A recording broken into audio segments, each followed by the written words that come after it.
வணக்கம். வாழ்க வளமுடன். ஒரு 4 வரியில் ஒரு நல்ல செய்தி, குறிப்பாக ஒழுக்கத்தை பற்றி ஒரு சின்ன உரையாடல் அப்பாவும் மகளுக்கும் நடக்கிறது. அப்பாவும் மகளும் சேர்ந்து ஒரு காத்தாடி, அதாவது பட்டம் விட்டு கொண்டிருந்தார்கள், பறக்க விட்டு இருந்தாங்க. அப்போ தன்னோட மகளை பார்த்து அந்த அப்பா கேட்குறாரு, செல்லம், இந்த நூலோட வேலை என்னன்னு சொல்லி பார்க்கலாம்னு சொல்லி.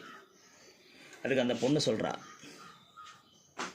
இந்த நூல் தான்ப்பா அந்த பட்டத்தை இழுத்து பிடிச்சிருக்குதுன்னு சொல்லி. உடனே அப்பா சொன்னார், இல்லை மகளே, அந்த நூல் தான் அந்த பட்டத்தை பறக்க வைத்து கொண்டிருக்கிறது. மகள் சிரித்து கொண்டே, அப்பா, ஒரு கத்திரியால் நூலை வெட்டி விட்டு அந்த பெண்ணுக்கு ஒரு பாடம் சொல்கிறார்.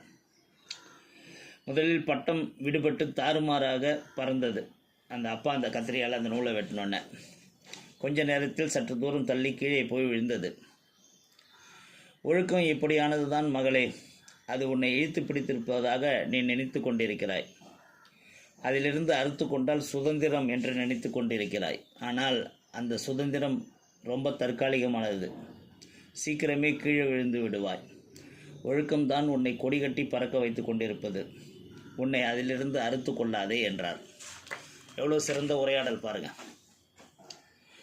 நம்ம அந்த பட்டம், அந்த நூல் தான் இழுத்து பிடிச்சிருக்குதுங்கிற அந்த மாய வலையில் தான் இந்த காலத்தில் பல பெண் பிள்ளைகள் இருக்கிறாங்க. அதிலிருந்து அறுத்து கொண்டால் ஆனந்தம், எல்லை இல்லாமல் பறக்கலாம் என்று நினைத்து சில காலங்களில் கீழே விழுகிறார்கள். அப்போ அந்த ஒழுக்கங்கிற அந்த நூல் தான் உங்களை உயர பறக்க வைத்து கொண்டே இருக்கும்ங்கிறது தான் இந்த 4 வரி செய்தி சொல்லும் நல்ல ஒழுக்கத்தை பற்றிய செய்தி. வாழ்க வளமுடன்.